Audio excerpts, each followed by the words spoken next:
I have a feeling that most Americans hardly think about voting systems.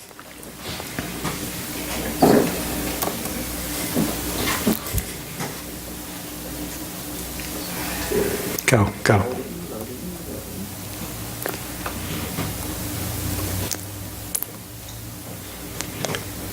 Oh, it knows. Let me see. People think about computer systems instead.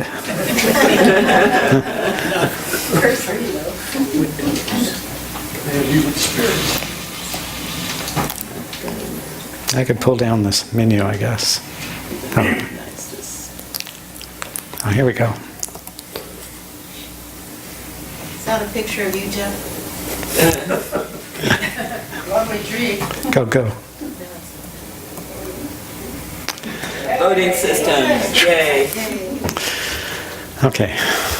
I was a computer person at one time. Okay, I have a feeling that Americans don't think about voting systems. They think we live in a democracy and there's just one way to vote in a democracy. Often they think this method is in the Constitution. It isn't. They don't have the time to study voting methods used in other countries.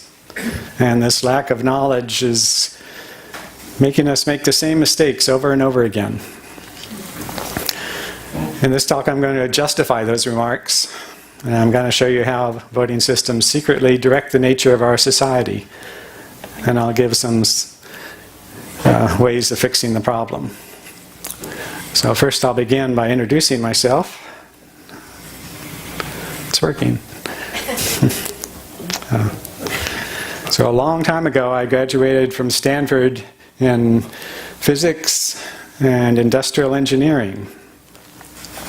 The topic today is normally discussed by political scientists. And so, do these degrees even relate to the subject? You probably know that physics has a lot of math in it. And that is relevant to the topic today. It's not normal physics math, it's more like statistics and game theory. It's perhaps because this is a mathematical topic too that a lot of people don't think about it. But I think you'll be amazed just how interesting this topic is. The other major industrial engineering is more of an enigma because that term isn't used very much anymore. Stanford's renamed that degree several times. They now call it management science and engineering. There, the important thing is how to make decisions, in that case, business decisions, and they're usually trying to optimize something like profit or market value. In voting systems, you're also trying to figure out ways to make decisions, but you're trying to optimize the happiness and well-being of the citizens. So some of my academics does carry over to voting systems. But my direct involvement in voting started a couple of years ago when I realized how important it was, and eventually I joined the board of the Center for Election Science. It's not only important, but it's really neglected. The media hardly mentions this subject, and yet it's really central. I've been reading as much as I could on this subject, and I'm going to try to summarize some of the stuff I've learned. So this next slide is sort of an overview of voting systems in the United States.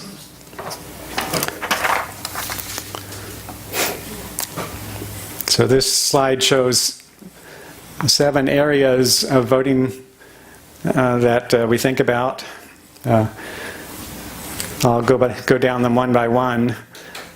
Gerrymandering is the process of drawing district lines. Whoever draws the lines gets to cement their power, so it's a big issue, and it needs to be improved. There are proposals, but the people in power often don't want to hear them. Voter registration was used for 100 years to keep the blacks from voting. It's also a big issue, and there's plenty of ways to make improvements. The Electoral College is an archaic system dreamed up in 1786 for reasons that are no longer valid. You've had speakers on that subject before, evidently. The Electoral College needs to be replaced. Then there's criminal fraud. People can monkey with voting machines, and or they can vote twice. It's an important issue. Money in politics gets a lot of press, of course, and we need to control it. It's hard to write laws to control it, but we have to keep trying. Lately, the big issue has been the Russians and fake news. That gets more media attention than the one at the bottom, voting methods. But I believe improving voting methods would actually have the most impact on our society for the least amount of work. And said in industrial engineering terms, voting methods have the greatest benefit to cost ratio. And the next slides are going to show why I say that. But before we get to the meat of the issue, I'm going to introduce the first buzzword. So we need to know what the name of our current voting system is. We could call it the current system or the old-fashioned system, but plurality voting is the most used name. It also has another name called first past the post. I'm going to try to stick to plurality voting. The idea is that in plurality voting, as we know, you get to vote for one candidate. And we'll be introducing 3 more methods in this talk. But first we're going to talk about what's wrong with plurality voting. So we'll do that with this next slide. So this is a screen capture from a real website on the web. The URL is at the bottom there. So remember that we're talking about what's wrong with plurality voting. And the first answer is that nothing's wrong with it if you only have 2 candidates. It picks the one that's most popular, and that's the winner, and no big controversies. The problem occurs when you have 3 or more candidates. And that's actually the normal situation in elections. Now, the next thing to know is that about 60% of Americans like dogs, and about 40% prefer cats. So you'd think that the dogs would always win this election. But what really happens is shown in the next slide. So with plurality voting, the cat always wins. Again, this isn't a simulation. This is real voting. You can go to this website and vote right now on the web, and it doesn't change much from those ratios. The reason is easy to see. Dogs are more popular, but the dog people split their vote.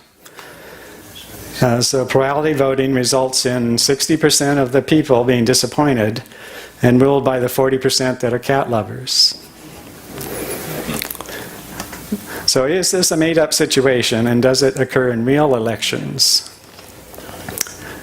The next slide shows the results of some real elections. So these are 4 real elections that I went to Wikipedia and got the results from. This 1970 New York Senate race is very similar to the dogs and cats situation. The liberals, New York is mostly a liberal state, managed to put up 2 candidates.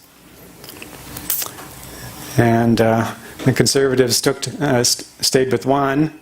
And sure enough, the liberals split their vote down the middle. And so William Buckley became the senator from New York State.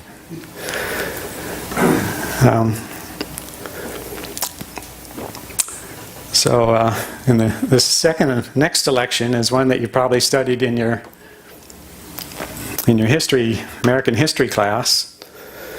In the 1914 presidential election, Teddy Roosevelt and William Taft were in the same party, but Teddy Roosevelt got mad at William Taft, and he decided to form his own party, the Bull Moose Party. Sure enough, he split the vote with Taft, and that allowed Woodrow Wilson to become the president.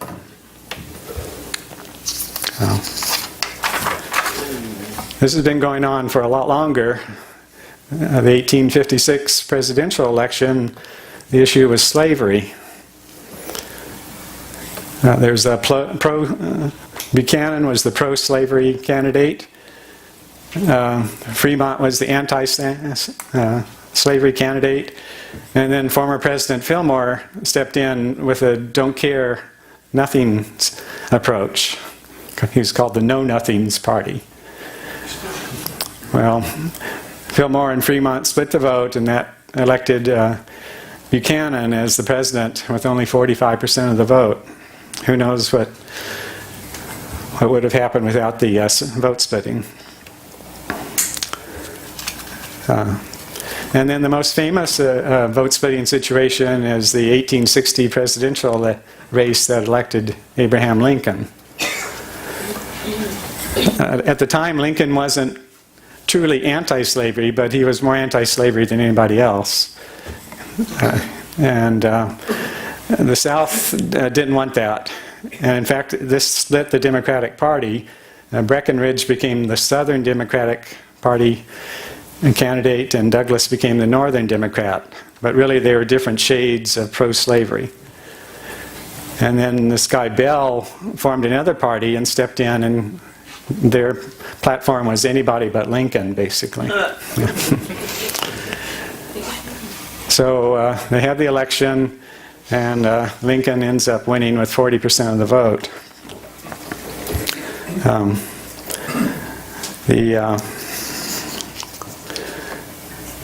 2 months later, the South fired on Fort Sumter, and the Civil War was started. So evidently, the plurality election left many people upset. Yes? Well, since this has happened so often, haven't people figured out that if they want their side to they need to compromise and get together behind one guy? Yeah, well, we're going to be getting to all the nuances of that idea. You can use it both ways, too. But first we're going to talk about another way that plurality voting can fail. It's similar to vote splitting, but it happens when a minor candidate sways the election. So the next slide discusses that situation.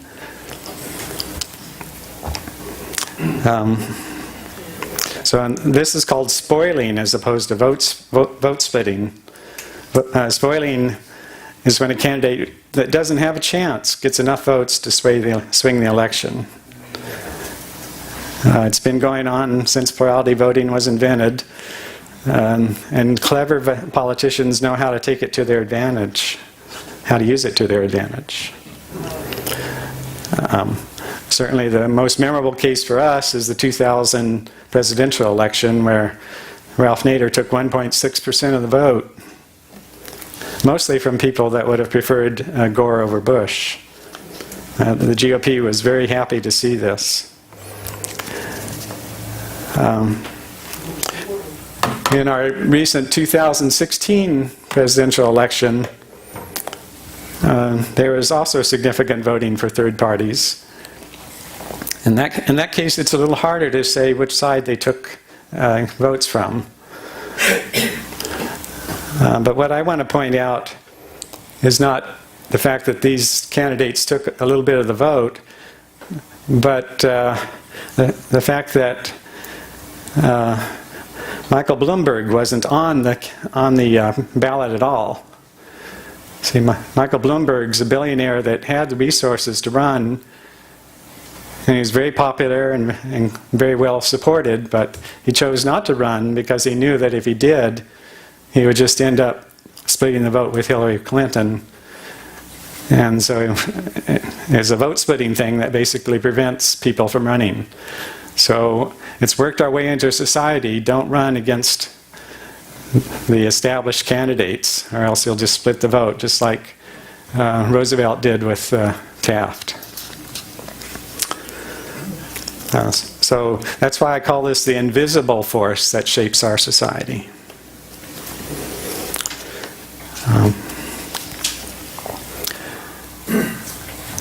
This election here, the 1968 presidential race, deserves more discussion.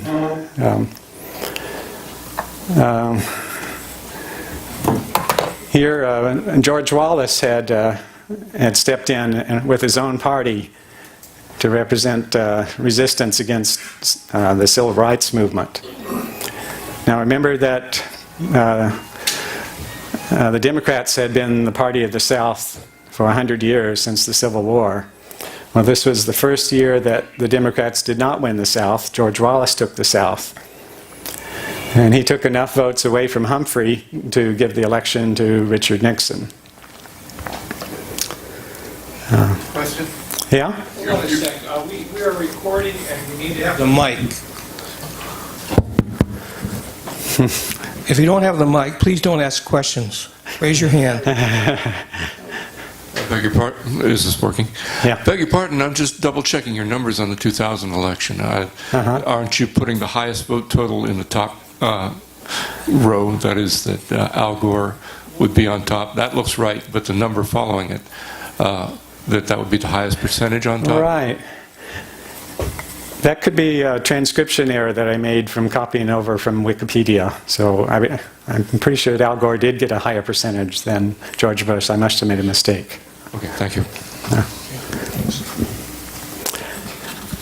You had to carry it out to 3 significant digits to get the difference. Okay. So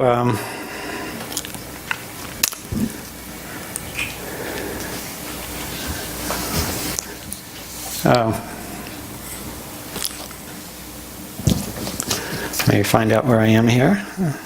Okay. So the 1968 election, George Wallace took the South, and the people voted for George Wallace even though he didn't have a chance. And this leads to people changing their behavior. And there are 2 ways that you can change your behavior when you see this situation. The first way is I'm going to illustrate on the next slide. So the people that voted for Nader learned their lesson, basically, and Nader's support fell from 1.6% to 0.4% between 2000 and 2004. So one solution is just to not vote for third parties at all, for fear that you're going to elect the people that you don't want. The interesting thing about that is that the film producer Michael Moore was Ralph Nader's biggest supporter in 2000. And then in 2004, Michael Moore begged Ralph Nader not to run. And on the other hand, the GOP gave Ralph Nader support in running in 2004. So the most cost-effective way to win an election is actually to support a spoiler. And it's been done many times. Joe Kennedy did it to elect his son, John Kennedy, to Congress. Now, so what happened to the George Wallace voters of 1968? And I'm going to tell that story with another buzzword that I'm going to introduce. Duverger is some French guy that first showed us that forces in a plurality voting democracy will tend to produce just 2 major parties. It stops third parties from ever becoming viable. The George Wallace voters knew they had no hope on their own. the Republican Party knew how useful George Wallace voters could be. And this led to them embracing their ideas. The Republicans embraced the ideas of the George Wallace Party, and this had the side effect of causing Silicon Valley to stop voting Republican.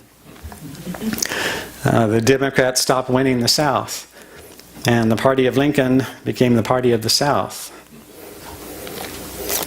Such is the power of voting methods. So now I've told you the problems with plurality voting. I want to spend a slide comparing it to another flawed system in the American government, the Electoral College.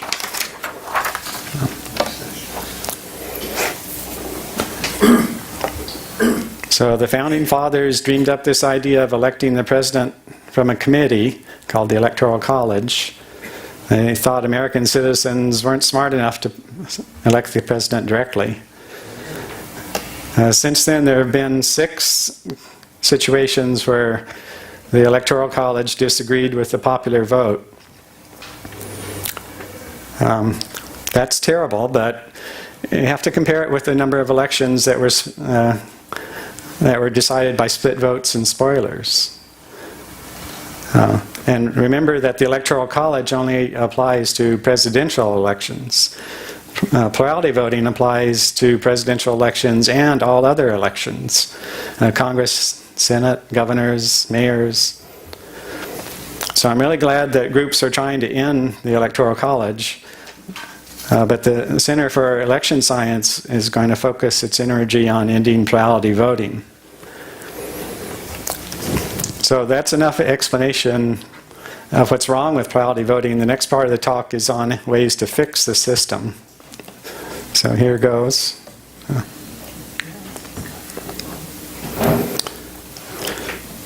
First, selecting a system that's better than plurality voting is easy, because plurality voting is probably the worst system there is for voting in a democracy. There are dozens of possible replacements, but I'm going to focus on just 3 because they're the ones that are getting the most support, and they're probably the most viable.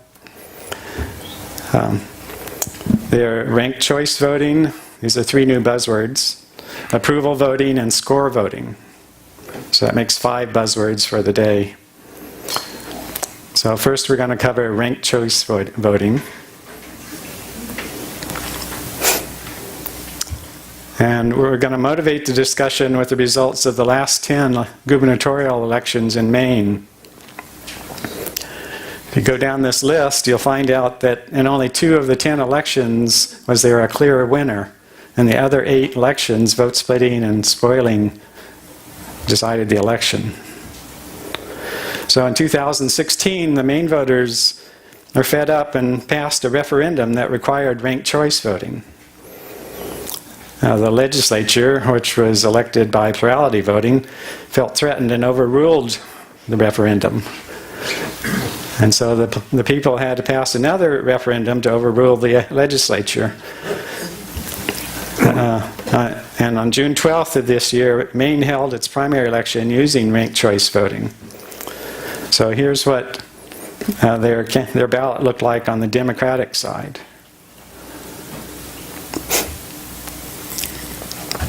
So the Democrats had 7 candidates in their primary, and you also get to write in a candidate. So that makes 8 rows in the table. And then you rank them 1 to 8, with 1 being your favorite and 8 being your least favorite. If your first choice doesn't win, get 50% or more, then your vote rolls over to your second choice. And if your second choice doesn't win, then it rolls over to your third choice. The process finally finishes when somebody gets 50% of the vote.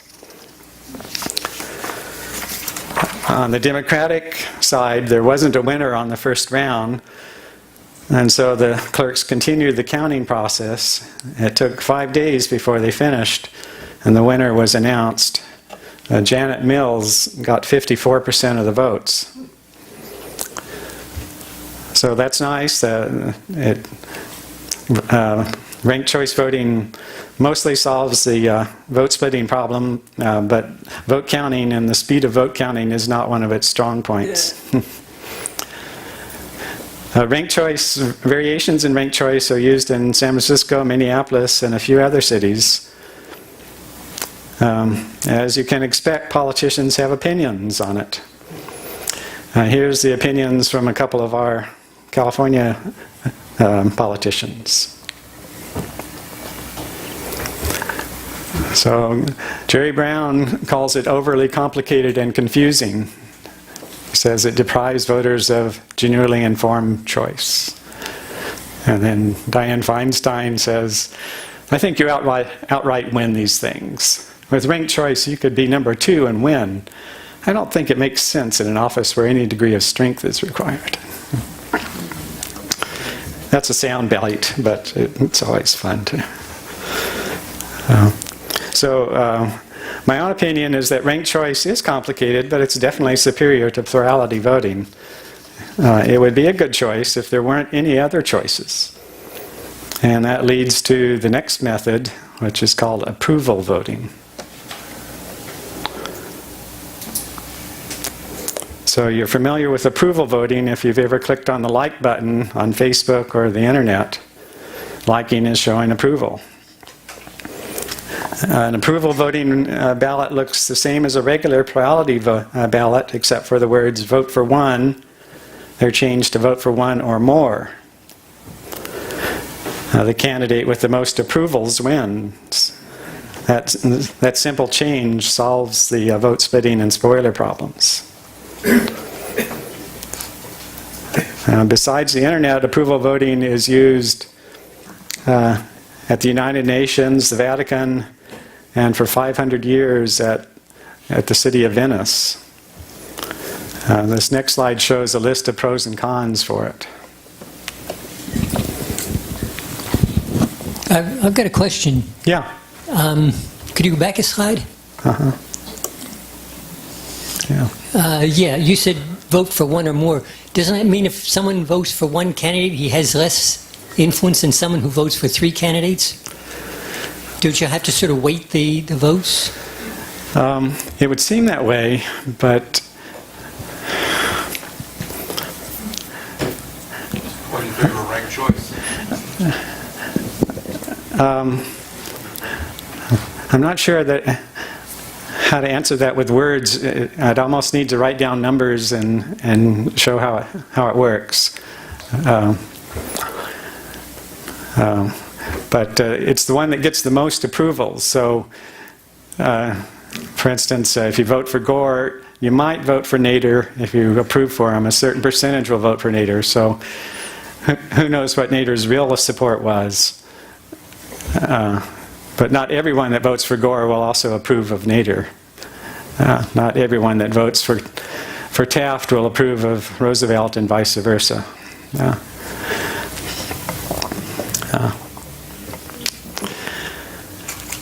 Okay. So here's a list of the pros and cons of approval voting. Now, any possible replacement for plurality has to prevent vote splitting and spoilers. It's the simplest of the possible replacements. It doesn't require changing your voting machines. You never need to fear voting for your favorite. I didn't tell you, but ranked choice has a pathology where voting for your favorite can sometimes cause him to lose. Yeah, I'll have to point you to a YouTube video or something on that to show that, because that'll take 5 minutes to explain that.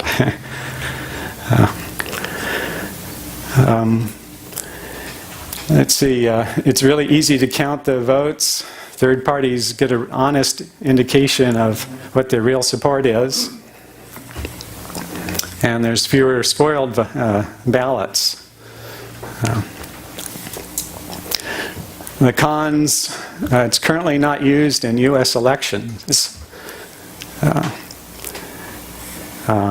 That may change in November, because there's an activist in Fargo, North Dakota that's got it on the ballot for Fargo, the city, in November. And the other one is that each voter has to decide what approval means. The system relies on a statistical spread in what we believe approval is. Do we really approve a neighbor or not? Okay. Okay. Going on to next slide. Let's go on to score voting.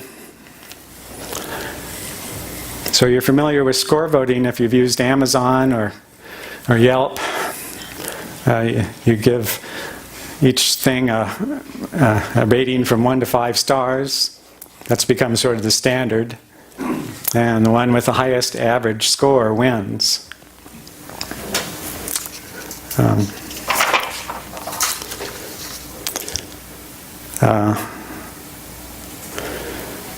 It's fairly simple, but the next slide shows some of the pros and cons for it.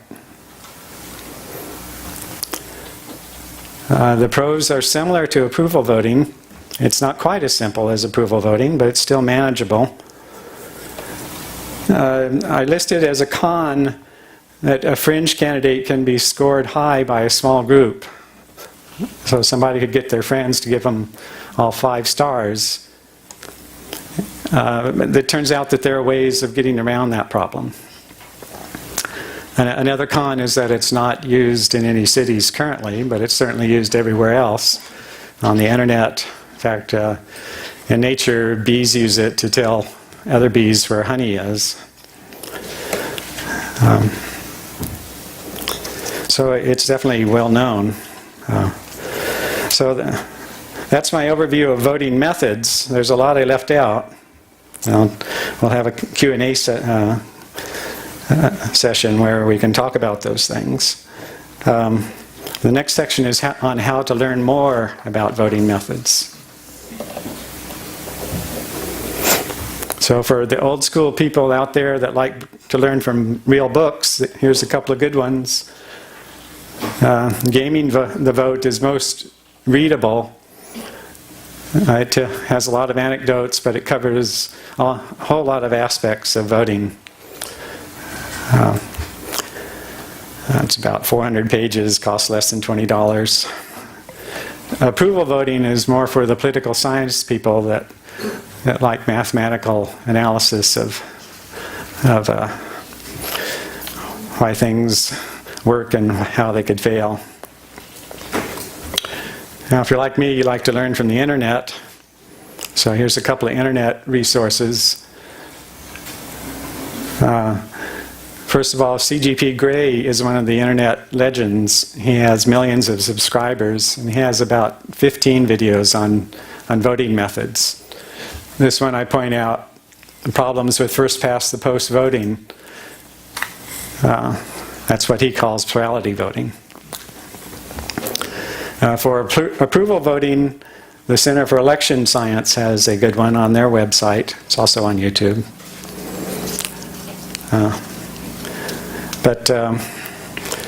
Next I want to talk, though, about the best way of learning. And the best way of learning is by actually doing. So I have a learn by doing exercise. I made up a ballot for favorite city in the United States. And I did it with all 4 methods that I mentioned today. And if we could pass that out to everybody. So it looks like this. And this is a way for you to learn, but it's also a way for me to see whether I can write down instructions properly. So there are 4 ballots in there, all voting for favorite city. And I picked 13 cities from the United States, mainly because that's what I could fit on one page.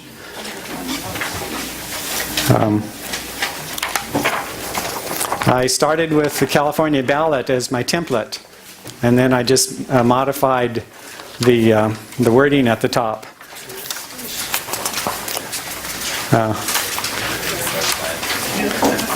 So far I've tested this on 4 of my friends, and they took an average of 6 minutes apiece to do the ballot.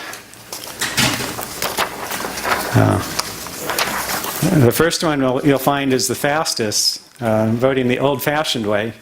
I call it the old-fashioned way instead of plurality because I was trying to avoid buzzwords. But you really can't avoid buzzwords in this field. So that should probably take you 30 seconds to decide what is your favorite city in the United States. Okay, and then the next ballot looks almost like the plurality ballot, but it's the approval voting ballot. Here, you vote for one or more.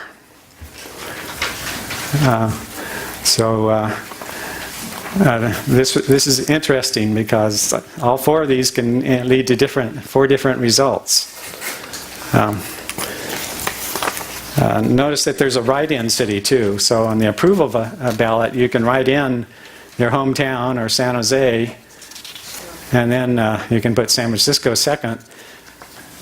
And maybe there'll be enough approvals for your hometown, but if not, it doesn't hurt anything. You've still voted for your favorite one on the ballot. Then the third ballot is score voting. The 13 cities each have a score from 1 to 5 stars. It takes a little longer because you have to think about what you really think about each city and you score it from 1 to 5 stars. Now, in real life, in a real election, you'll probably score your favorite candidate 5 stars and your least favorite 1. In that case, score voting becomes approval voting. But there'll be situations where you'll have gray areas, 2, 3, and 4 stars. Once again, you can write in your own city at the bottom. You don't have to write in San Francisco. Or if you're from the South, you might want to put San Francisco 14th. You only get one write-in? That's the way, the American way, only one write-in. I know. And then the last one will take you the longest. It's the ranked choice ballot. So you rank your write-in and the 13 other choices from 1 to 14. And then you fill out the matrix with your choice. And if your first choice doesn't win, get 50% of the votes, then it rolls over to your second choice, and so on. So this is going to take me some time to count. So this is a learn by doing experience for me too. I get to learn by counting your votes. If you'd like to see the results of the election, it'll probably take me an hour to do. Put your email on the back and I'll email you the results. If you have any comments, put your comments on the back too.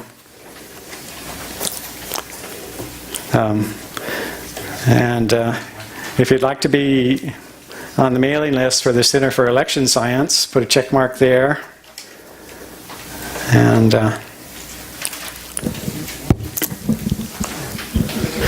Question?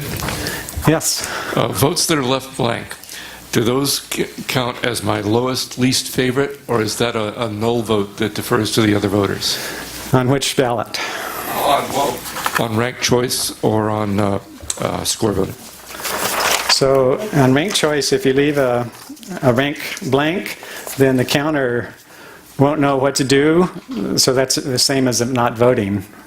So let's say that a winner hasn't been declared by the third round and it comes to a blank on your ballot, then the counter doesn't know what to do and he can't count your ballot. Yes? 2 questions. What As usual, you're I would, talking. I would like to propose universal mail-in ballots. That would be cheaper to do this like we have in this county here, mail-in ballots. My other question is there an objective mathematical way of determining gerrymandering? Okay, we're merging into the question and answer period. I'll cover that shortly. Maybe I'll answer that and give you time to fill out the ballots. First of all, mail-in ballots, I think about 80% of the people in California do mail in their ballot. And other states don't do it, so we leave it up to the states to decide what to do about it. But it could be a good universal method, though, if we... I certainly like it, but other states didn't go with it. And If someone asks, In the gerrymandering really puzzles me, someone doesn't have a mic. how that can't be done mathematically.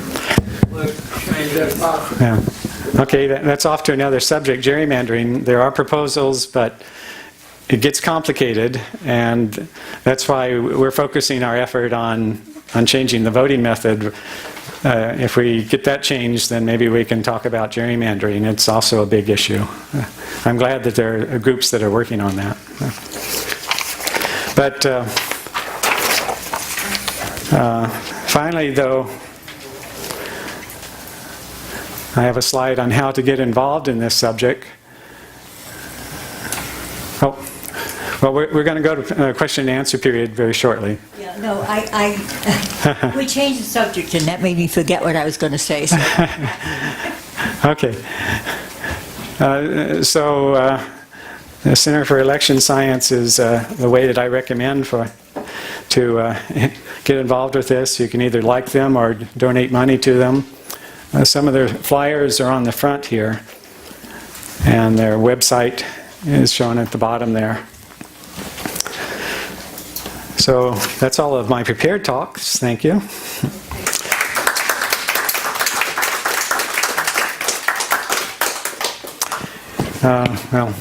Whoever gets the mic first gets to talk.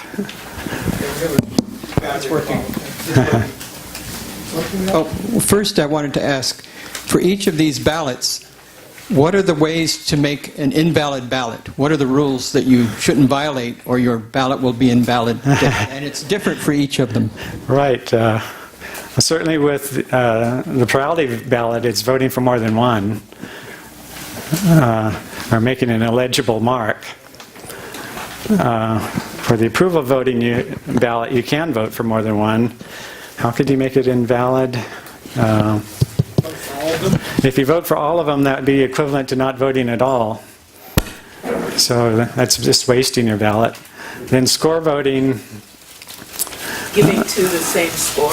No, that's allowed. Yeah. Ranked choice voting, it's probably ranking two the same. And if you don't forget to rank one, then your ballot gets not used at that level.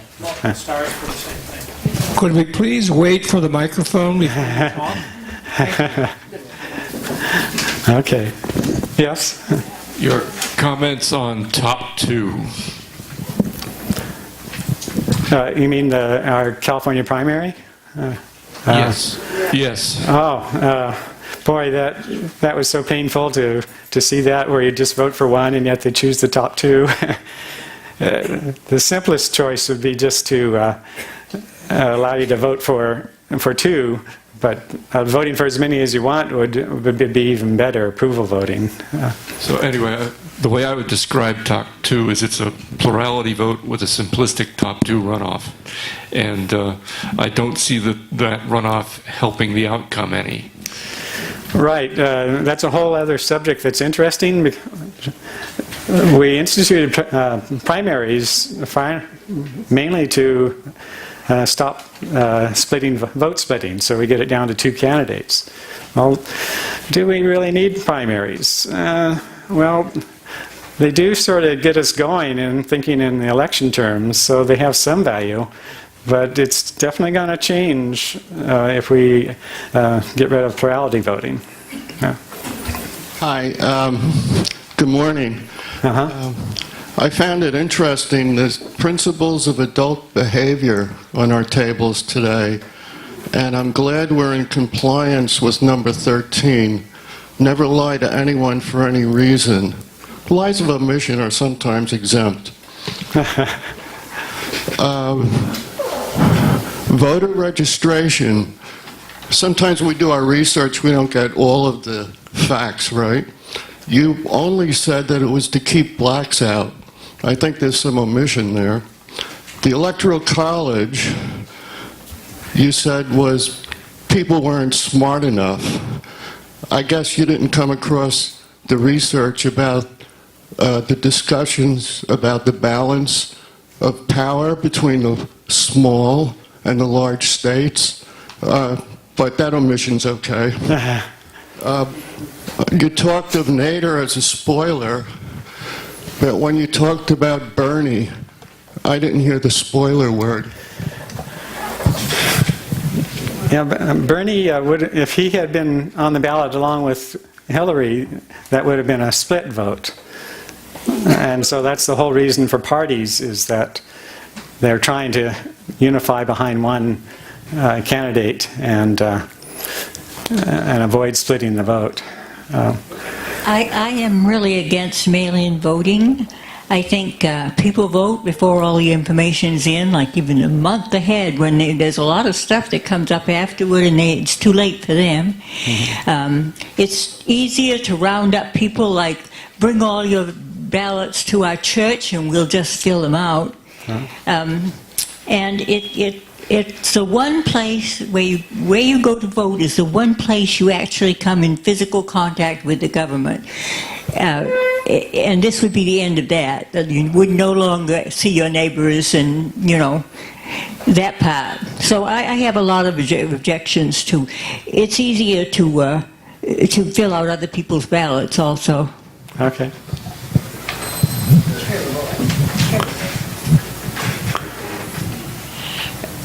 Okay. Me? It seems to me that the most obvious thing in mail-ins is people intercepting the mail. I mean, what's to stop the Postal Service or people in the Postal Service from getting in the way and just destroying some? Yeah. Does anybody know the technicalities of that? That you get a number and supposedly you can check whether your ballot was counted. Yeah. I've never actually done it, but I presume it works because I haven't heard any complaints. Yeah, well, when you vote in person, of course, there's a piece you tear off, and I think the same thing with a mail-in ballot. I agree with Senna about the idea that you go and vote in person and show you're being democratic. That's important, and mail-in kills that. It's nice. When you get this microphone, it's very sensitive. You have to hold it this way in front of your mouth. I just want to say, part of the guarantee that your vote is counted fairly is that you've got to trust other people to do the right thing. I mean, there are laws against hiding votes and so on, and to some extent, we always have to trust other people. Yeah, there's a possibility of criminal behavior, but to a certain extent, we have to trust other people. Any more questions? I'm going over here.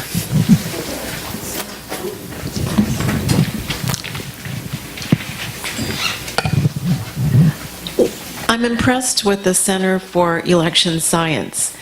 However, what influence do they have in actually changing things? And is that something that would be left ultimately to voters, or does it go to Congress, or how does that operate? Thank you.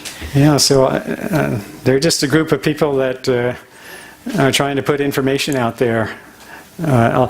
And probably it's going to be referendums by people until we get to a certain mass, and then politicians will jump on the bandwagon. But it'll probably be one city after another. The ranked choice people are more organized than the approval voting people.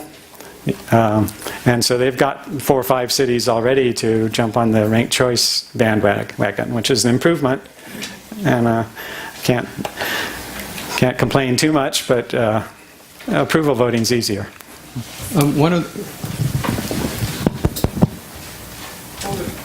Hello? Okay. One of the crucial unspoken questions is, what is the purpose of the election? And that can be viewed different ways by different people. Well, if one views it as to find the strongest consensus candidate to satisfy the will of the people, that's a different view than others might propose. A second thing, which is not supported well by plurality voting, is that you get a sense of the distribution of viewpoints, whereas that's pretty much suppressed with the plurality voting, and it's all the media coverage would be on who won, as opposed to what's the range of thought and how close is this view to becoming dominant, or that view, is this view gaining support over time? Yeah, no one really knows how much support third parties have. It's probably much more than the number of votes they get under plurality. So any of these methods will probably elect more centrist candidates, and will probably promote third parties somewhat. Exactly how much depends on the situation. So, especially in this political climate, I'm really leery of opening up the constitutional box to get rid of the Electoral College. But there is this national popular vote interstate compact. How's that going? And is it getting any traction? Effectively renders the whole thing moot. Yeah, evidently the Humanists had a talker on that, and so it is advancing. Every few months I hear of another state that's jumped onto it. I think they're up to 170 electoral votes now in about 10 states. So if they just keep at it, maybe they'll reach the 270 electoral votes, which is where the Electoral College would go away. How many people know about that initiative? What are you talking about? That's a way to get rid of the Electoral College. You see, you could do it by modifying the Constitution, but it would take a 2/3 vote of the states or something, so that's really hard. So instead, there's an initiative that's being passed in each state legislature, where instead of the electoral votes for that state going to the person that wins that state, they go to the person that wins the popular vote for the whole nation. And think about that a little bit, but what it means is that as soon as states with 270 electoral votes pass that initiative, then the Electoral College is no longer meaningful. The president is elected with the common vote. Yeah, there's some other solutions to address that as part of our federal system. You obviously know we're not a democracy. And each state, and at least one, and each state can change that. So the Electoral College votes can be apportioned according to the way votes are obtained. So that's a state issue that can be addressing some of the points that you raised. And on that mail-in vote, another issue there is people that move. Okay, so you got mail sitting there that can be sent in. People die. People can send those in. Yeah, I don't know what percentage of votes are done that way. I'm not up on that subject. Let's see. I do remember, though, some statistic that's 70 or 80% of Californians do mail-in voting. So it's so convenient that it's liked a whole lot. I was going to point out, am I on? Yeah. The method of a direct popular election of the president by, I forget what you called it, where the states put all their votes towards whoever has the most. What's the name of that? There's some movement. I forget what it's called officially. The trouble is there's a possibility that no candidate will have a majority. I'm not sure what happens in that case. Oh. Go back, defaults to the Electoral College? If there's a tie in the Electoral College, then the Congress determines the outcome. And that's happened once or twice in our history. It happened, the one I remember is Andrew Jackson won the popular vote compared with John Quincy Adams. And this was 1824. They tied in the electoral vote, but some people say that Andrew also won the electoral vote by 1 point.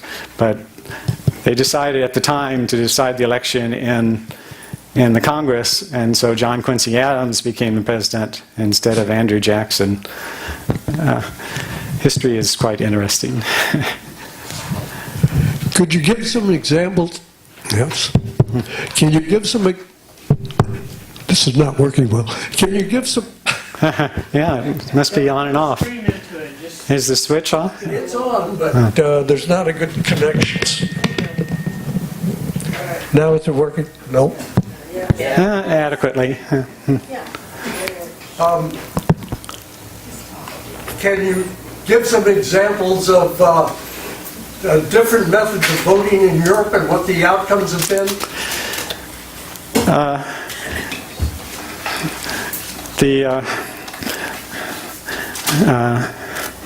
It can be complicated, and I'm going to do this as much as I can from memory.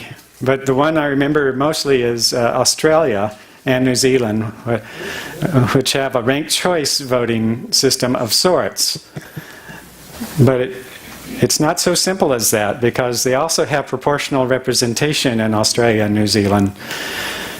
And from what I've heard from Australians, is that they come up to this ballot with all these possibilities of ranking, and they end up instead just checking off the party that they want to vote for instead of ranking the individual candidates. So the answer to that question gets very complicated from country to country. I think even certainly Germany has proportional representation, so you often vote for a party instead of a candidate.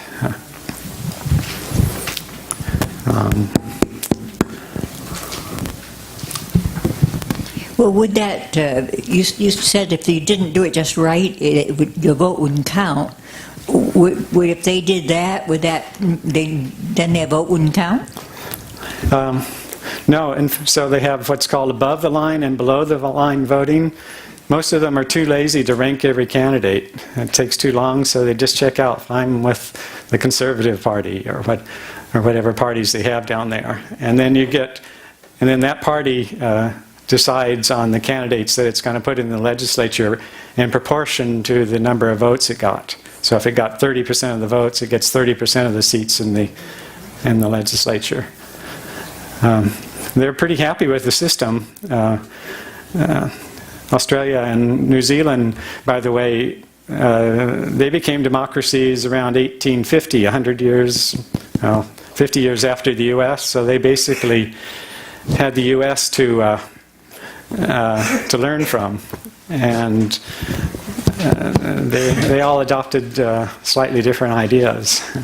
I'm not sure where it was. There's a party system, and it might be the standard, where you vote for a list of candidates, and they're listed by party.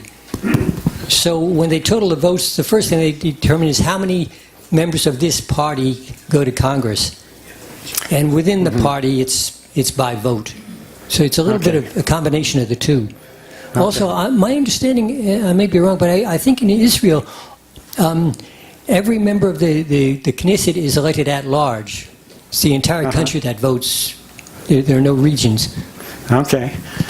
Yeah, that avoids the gerrymandering problem, just to elect people at large, which is, I'm sure, one of the possible choices for ending gerrymandering. If we just make the districts larger, maybe vote for 10 congressmen for each district, that would help. There are mathematical ways of drawing the lines, the congressional lines too. It's hard to get them past the politicians. Any other questions?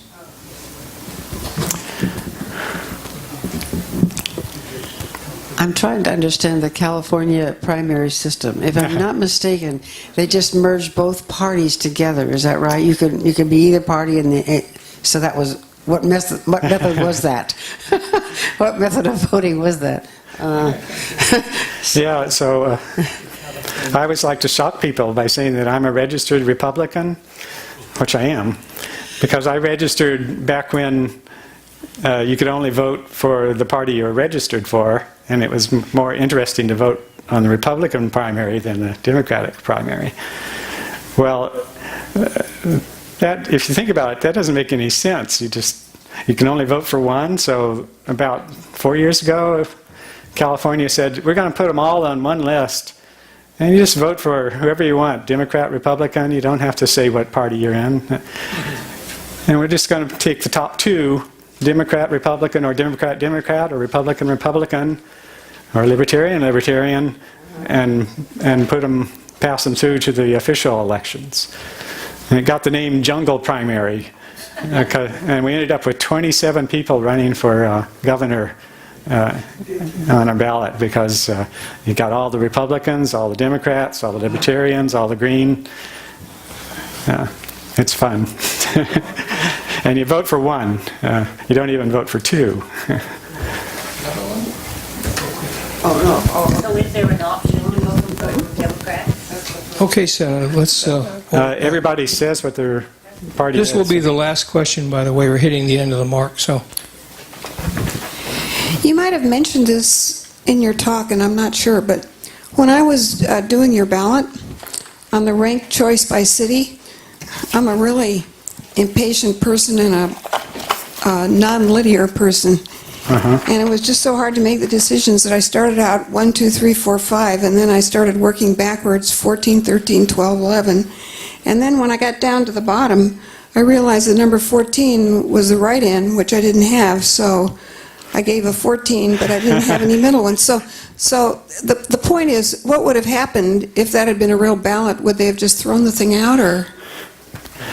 I'm not sure I can answer that authoritatively. I do know that Maine lets you rank all the candidates, but San Francisco only says 1, 2, and 3. So people vary according to how many ranks you're allowed. So if you only rank your top 3, then you only have partly ranked choice voting. But I don't know what happens if you mess up in your rankings.